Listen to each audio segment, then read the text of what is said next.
हमने देखी थी वो आग, हर आंसू ने संकल्प लिया,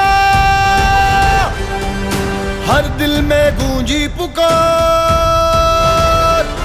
सिंदूर नहीं मिटने देंगे, नहीं मिटने देंगे, तिरंगा नहीं झुकने देंगे, तिरंगा नहीं झुकने देंगे। अब जुल्म नहीं हमको सहना, मेरे देश का यारो, मेरे देश का यारो क्या कहना, ओ मेरे देश का यारो क्या कहना, बहनों ने फिर पहना गहना, मेरे देश का यारो क्या कहना।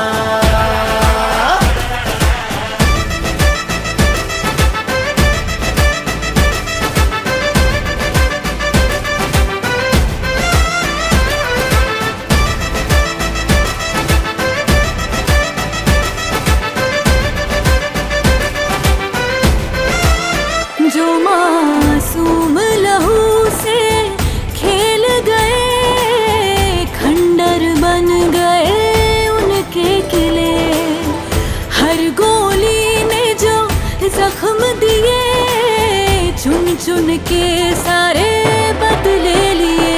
सिंदूर नहीं मिटने देंगे, तिरंगा नहीं झुकने देंगे, अब जुल्म नहीं हमको सहना, मेरे देश का यारो, मेरे देश का यारो क्या कहना, मेरे देश का यारो क्या कहना, बहनों ने फिर पहना गहना, मेरे देश का यारो क्या कहना।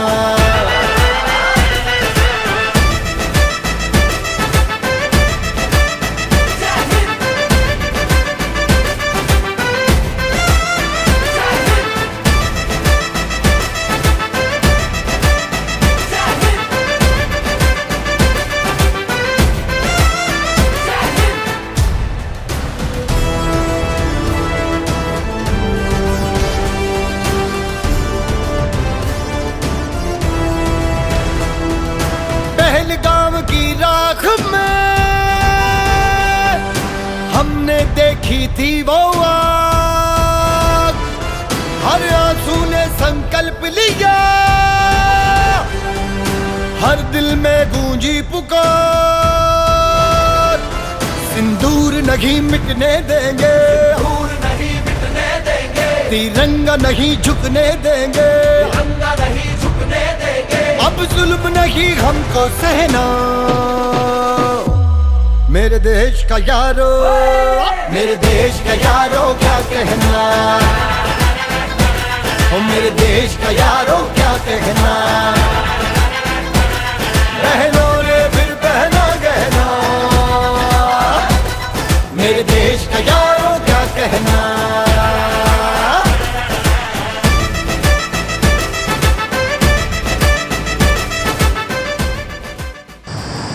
हमारे मुख्य अतिथि के रूप में पधारे एयर चीफ मार्शल सर, माननीय विधायक जी, कमांडर्स और हमारे सैनिक बंधु,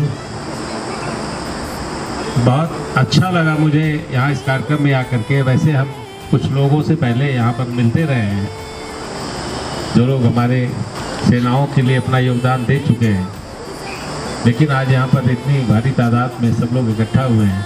अभी चर्चा भी चल रही थी कि धीरे धीरे देश प्रेम की भावना या मिलिट्री में अपनी सेवाएं देने के लिए जो युवा पीढ़ी है, प्रेरणा का उनके अंदर अभाव है। अभी हम लोग बैठे थे बगल में, तो हमारे एक्स आर्मी ऑफिसर्स बात कर रहे थे कि कुछ सैनिक स्कूल ऐसे हैं जहाँ पर कि 300 की संख्या होनी चाहिए थी या उसकी रिक्वायरमेंट थी, वहाँ पे सीट्स थी और अभी पूरी भरी ही नहीं। तो ये बड़ा दुख का विषय है। मुझे याद है कि मैं हाई स्कूल में था तो मैंने पूरा जोर बांधा था कि मैं सेना में जाऊंगा, और मेरे घर वालों ने खैर उस समय सपोर्ट नहीं किया मुझे, लेकिन वर्दी की नौकरी मिलनी थी तो मुझे वर्दी मिली। लेकिन वो जज्बा रहता था हम लोग, मुझे लगता है कि मेरे घर में मैं देखता था कि वो 3 छोटे छोटे बच्चे, एक जो है एयरफोर्स की ड्रेस में, एक आर्मी की ड्रेस में और एक नेवी की ड्रेस में 3 छोटे छोटे बच्चों की तस्वीर लगा करती थी। उसको देख करके मुझे लगता था कि मैं भी किसी दिन जो है हवाओं के परों पर तैरूंगा, लेकिन खैर वो सपना पूरा नहीं हुआ मेरा। लेकिन मैं समझता हूँ कि आगे आने वाली पीढ़ी, हो सकता है कोई मेरी पीढ़ी उस सपने को मेरे पूरा करे। फिर भी मुझे वर्दी की नौकरी मिली, मुझे गर्व है कि हम अपने देश की, अपने समाज की रक्षा के लिए अपना जो भी मैक्सिमम योगदान हो सकता है हम दे रहे हैं। कितने सारे लोग जिन्होंने अपने देश की रक्षा के लिए अपने जीवन के स्वर्णिम दिनों को उन्होंने कुर्बान किया है, उस पर मैं गर्व भी महसूस करता हूं और मैं कृतकृत्य हूं। बहुत बहुत धन्यवाद। जय हिंद, जय भारत। बहुत बड़ी पृष्ठभूमि से हैं। आपने एयरफोर्स के लिए बालाकोट जैसी स्ट्राइक से लेकर दूसरे सफल काम आपके समय में हुए हैं। आज यहाँ मुख्य अतिथि के रूप में आए। मैं अपनी तरफ से, इस जिले के सभी आम जनता की तरफ से, सभी जनप्रतिनिधियों से, आपका सभी का और मंचासीन हमारे जो वरिष्ठ हमारे अधिकारी, सैनिक, सामने सैनिक, आपका मैं बहुत स्वागत करते हुए आपको नमन करता हूं कि आपने बहुत सुंदर कार्यक्रम में सहभागिता की है। साथ साथ आयोजकों ने जो एक अच्छा कार्यक्रम, जो बच्चे हमारे सफलता की तरफ बढ़ रहे हैं, उनका सम्मान किया है। एक बेटी CDS ज्वाइन करके जल्दी आर्मी अफसर बनने जा रही है, उसका सम्मान हुआ है। तो समाज का सम्मान करते रहने की जो एक परंपरा है, वो बहुत स्वस्थ परंपरा है। मैं पुनः तमाम हमारे समाज सेवी जो इधर बैठे हैं, यहाँ उड़ के हमारे चचा आजा आदरणीय नरेंद्र अग्रवाल जी, आपका सराहना करते हुए अपनी बात को समाप्त करता हूँ। बहुत बहुत धन्यवाद, बहुत सराहना। मेरठ से आते हैं। 1857 की भूमि है, सांझी विरासत, सांझी शहादत की भूमि है। हम गौरवान्वित महसूस कर रहे हैं आपको यहाँ पाकर और आमंत्रित करते हैं सादर आए और 2 शब्द उद्बोधन आज के सैनिक सम्मेलन को करें। भरा नहीं जो भावों से बहती जिसमें रसधार नहीं, भरा नहीं जो भावों से बहती जिसमें रसधार नहीं, वो हृदय नहीं पत्थर है निरा, वो हृदय नहीं पत्थर है निरा, जिसमें स्वदेश का प्यार नहीं, जिसमें स्वदेश का प्यार नहीं। Air chief martial RKS Bhadauria, पूर्व वायुसेना अध्यक्ष, मंच पर उपस्थित जनप्रतिनिधि, पुलिस के कप्तान साहब और यहाँ के नरेंद्र अग्रवाल जी, जिनकी सहायता से ये कार्यक्रम आयोजित हो रहा है, उन सभी को और यहाँ उपस्थित सभी निवर्तमान सैनिकों एवं उनके परिजनों को मेरा हार्दिक अभिनंदन, आपका हार्दिक स्वागत है। नमस्कार। विजयी विश्व तिरंगा प्यारा, झंडा ऊंचा रहे हमारा। हम भारतवासी जब भी अपना तिरंगा शान से लहराता हुआ देखते हैं तो हम सबका सीना गर्व से चौड़ा हो जाता है। हम बहुत अपने आप को गौरवान्वित महसूस करते हैं। पर क्या ये जानते हैं कि ये तिरंगा हवा से नहीं लहराता है, ये लहराता है हमारे वीर सैनिकों की शहादत से, उन्होंने जो कुर्बानियाँ दी हैं, उनकी आखिरी सांसों से, जिन्होंने अपने देश की रक्षा और इस तिरंगे की आन बान शान के लिए अपना सर्वस्व न्यौछावर कर दिया। और आज का कार्यक्रम उन शहीदों को नमन करने के लिए आप सब बधाई के पात्र हैं। हमें बहुत खुशी है कि आज हम आपके बीच में यहाँ इस अवसर पर मौजूद हैं। हमारे पास ये प्रस्ताव आया था, वारंट ऑफिसर मनवीर साहब ने हमारे पास में ये प्रस्ताव भेजा ग्रुप कैप्टन सिराज मेहंदी साहब के थ्रू कि इस तरीके का एक कार्यक्रम हापुड़ में यहाँ के शूरवीरों की गाथाओं को और उनकी शहादत को नमन करने के लिए इस तरीके का एक कार्यक्रम आयोजित करना चाहते हैं। हमें ये प्रस्ताव बहुत अच्छा लगा। हमने इस पर चर्चा की, अपने एयर चीफ मार्शल साहब से हमने इस बारे में बात की, रिक्वेस्ट किया उनको कि इसकी अध्यक्षता अगर कर देंगे तो बहुत अच्छा लगेगा।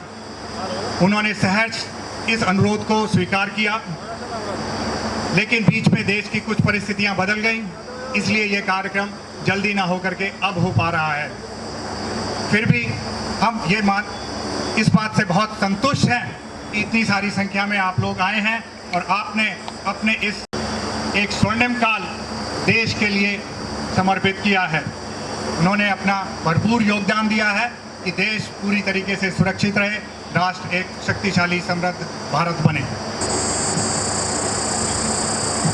भारत माता की आप सभी को मेरा राधे राधे। आज के हमारे मुख्य अतिथि, हमारे बाबूजी, हमारे आदर्श, इस जनपद हापुड़ में मैं आपका बहुत बहुत स्वागत करती हूँ। बहुत ही कर्मठ और विकास पुरुष हमारे बड़े भाई विधायक जी धर्मेश तोमर जी, आपका भी स्वागत है। और समस्त मंच, हमारे एसपी साहब, प्यारे प्यारे बच्चे, सभी हमारे जनपद से हापुड़ से आए हुए सभी का स्वागत करते हुए अपने सैनिक भाइयों का बहुत बहुत स्वागत और धन्यवाद करती हूँ। देखिए, मैं तो छोटी सी एक या दो बात ही कहूँगी, सारे विषय बड़े सुंदर तरीके से रख दिए गए हैं। हमारे जो सैनिक भाई होते हैं, हम जीते हैं तो इन्हीं के बलबूते पर, ये हमारे देश की सेवा करते हैं, तभी हम सुरक्षित हैं। आपके लिए बहुत बहुत धन्यवाद और बधाई है। आप हमारे लिए हमेशा आदर्शवान रहेंगे, हमेशा एक सम्मान के प्रति हम आपको देखेंगे। और जो सरकार ने यहाँ पे करना है, आदरणीय सम्मानित कर्नल श्री विवेक सिंह जी और के चेयरमैन श्री नरेंद्र कुमार अग्रवाल जी की एक मनोइच्छा है कि वो आपको शॉल उड़ाकर और सम्मान प्रतीक देकर के इस मंच से सम्मानित करें। और साथ में बाबूजी की एक बहुत ही वरिष्ठ नरेंद्र कुमार अग्रवाल, ATMS कॉलेज आपके क्षेत्र में है, उसका मैं चेयरमैन हूँ और मैं बहुत अपने आप को गौरवान्वित महसूस कर रहा हूँ। आज देश के एयरफोर्स के सबसे बड़े अधिकारी air chief marshal Shri Rakesh Kumar Singh ji Bhadauria मेरे जैसे छोटे आदमी के घर पे उनके चरण पड़े हैं। मैं कितना भावुक हूँ, मैं शब्दों में बता नहीं सकता हूँ। आप इसी बहाने आप लोगों के सबके मेरे निवास पे दर्शन हो रहे हैं, ये मेरे लिए बड़ी सौभाग्य की बात है। मैं दो बातें विशेष रूप से कहना चाहता हूँ। मैं अपने अंदर दो भावनाएं रखता हूँ, पूरे जीवन की बात बताता हूँ। एक तो मुझे सबसे ज़्यादा जो आत्मा से जुड़ाव है दो विभागों से बहुत है अपने देश के। एक है सेना, जिसके लिए मैं सब कुछ करने के लिए तैयार रहता हूँ, ये हमेशा की बात है। तो दूसरा विभाग है पुलिस विभाग। कारण क्या है इसके पीछे, वो मैं कहना चाहता हूँ, इसलिए मैंने 2 मिनट मांगे हैं। कारण ये है कि देश में अपने आप कोई भी इंसान सबसे बड़ा बलिदान क्या दे सकता है, अपना शरीर का दे सकता है। सेना हमारे देश की रक्षा के लिए अपने आप को मोर्चे पे सबसे आगे संभालती है और हम सबके लिए सुरक्षा उपलब्ध कराती है। वही स्थिति बिल्कुल समाज के अंदर से पुलिस की है। पुलिस का प्रत्येक कर्मचारी बहुत हार्ड वर्क करता है। मैं तो बहुत सहानुभूति रखता हूँ, क्योंकि ऐसा मैं प्रैक्टिकली करता रहता हूँ। दो डिपार्टमेंट में मेरी ऐसी फीलिंग रहती है। मुझे जिस वक्त कोरोना फैला हुआ था, उस वक्त पुलिस वालों की ड्यूटी, सब लोग बिल्कुल बंद थे, बाजार बंद थे, सारा मार्केट बंद था। पुलिस वालों की ड्यूटी लगी हुई थी हॉस्पिटल्स पे, जहाँ पर मरीज आते थे कोरोना के। मेरे सामने हॉस्पिटल है, उन पे उस जगह मैं जब देखता था तो मैंने कप्तान साहब से उस टाइम के जो थे उनसे मिला। मैंने कहा जी, इनके लिए मास्क और सैनिटाइज़र 2 चीज़ कम से कम होना चाहिए, ये भी ऐसे ही हैं जैसे आप और हमें। तो मैंने उनसे स्वीकृति ली, फिर ये दोनों चीज़ें उपलब्ध कराई। यहाँ पर मैंने ड्यूटी लगाई। अपने कोई आदमी नहीं होता था, मैं और मेरा पोता और एक मेरा चौकीदार, 3 लोग थे। हमने ये जिम्मेदारी ली कि यहाँ पर उनको समय से चाय, खाना, नाश्ता ये खुद देखते थे। मैं इसलिए ये बात बता रहा हूँ कि ये मन से जुड़ाव है, दिखावा नहीं है। आप लोगों से कोई दिखावा नहीं है। मैं अभी थोड़े दिन पहले की घटना बताता हूँ। सैनिकों के गांव में मैं आपके जो हमारे विधायक जी हैं, इनके क्षेत्र में एक गांव में गया था। एक सैनिक के परिवार की स्थिति बड़ी दयनीय थी। उनका एक बेटा था, 3 लड़कियां थी। बेटे के कोयले की हड्डी टूटी हुई थी। मुझे किसी ने, आपकी बदौलत ही मुझे पता लगा, मैं गया वहाँ पर। उनकी स्थिति देख के मैंने सबसे पहले उनका कुछ आर्थिक रूप से मदद की। फिर उसके बाद उनके ऊपर एक फिल्म बनवाई है, पूरी उनके पूरे जीवन पे, उस सैनिक के पूरे जीवन पे फिल्म बनवाई और उसको समाज को, हमारे जो डीएम साहब थे उस वक्त डीएम महोदय, उनसे उसका इनॉग्रेशन कराया था। और वो इसलिए मुझे शौक नहीं है, मुझे वो दर्द पता लगता है कि उस सैनिक ने अपनी जान दे दी पीछे परिवार की स्थिति देख के। अभी तक, आज तक, जब से लेके अब तक कुछ ना कुछ मेरे साथ जुड़ा रहता है, मैं कुछ ना कुछ करता रहता हूँ। मैं इस अपने लिए नहीं कह रहा हूँ ये बात, मैं अपनी भावना को व्यक्त कर रहा हूँ आपके बीच में। मुझे बहुत मन में बहुत ज़्यादा श्रद्धा और बहुत ज़्यादा प्यार है सेना के प्रति और अपने पुलिस डिपार्टमेंट के प्रति, और ये बिल्कुल सच्चाई है। इसमें मुझे तो ईश्वर की कृपा से चल रहा है। मैं बहुत सीधा आदमी हूँ, बिल्कुल ज़मीन का आदमी हूँ, बिल्कुल सीधा आदमी हूँ। कोई छल, कोई कपट किसी तरह का जीवन में किया ही नहीं है। बहुत सादगी से जीवन व्यतीत किया मैंने अपना, मगर ये परमात्मा का आशीर्वाद है। मेरे 2 बच्चे हैं, एक बच्चा अमेरिका में सेट है, एक बच्चा जब यहाँ चला तो वो भी विदेश गया था, वो आ गया आप लोगों के स्नेह और प्यार की वजह से।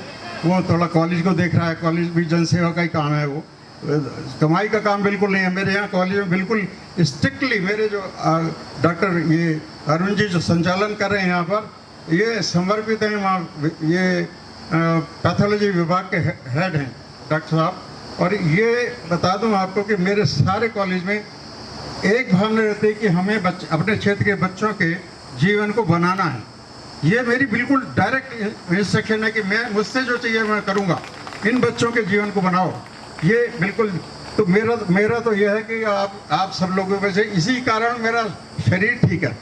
मेरी 78 साल की एज है, कोई बीमारी नहीं है किसी तरह की। मैं इसीलिए स्वस्थ हूँ कि मैं बिल्कुल मन से बिल्कुल पवित्र हूँ, जरा भी छल नहीं है किसी तरह का। वो ये मैं आप सबको भी कहता हूँ, अगर स्वस्थ रहना है तो मन की पवित्रता चाहिए। छल कपट रखोगे, दूसरों के प्रति नेगेटिविटी रखोगे, बीमारी 100 तकलीफें होंगी। मन में बहुत प्यार है आप सबका, मैं बहुत स्वागत करता हूँ, बहुत धन्यवाद करता हूँ। मुझे आप सब ने इतना अवसर दिया, आप सबका आए, मैं बहुत हृदय से धन्यवाद करता हूँ। बहुत बहुत धन्यवाद। सभा की अध्यक्षता कर रहे त्यागी सर, भदौरिया सर, विधायक जी धर्मेश तोमर भाई, रमन नागर जी, ब्रिगेडियर JK तोमर जी, नरेंद्र अग्रवाल जी, हमारे बड़े सामने बैठे कर्नल नवीन जी, गिरीश जी, महिपाल जी,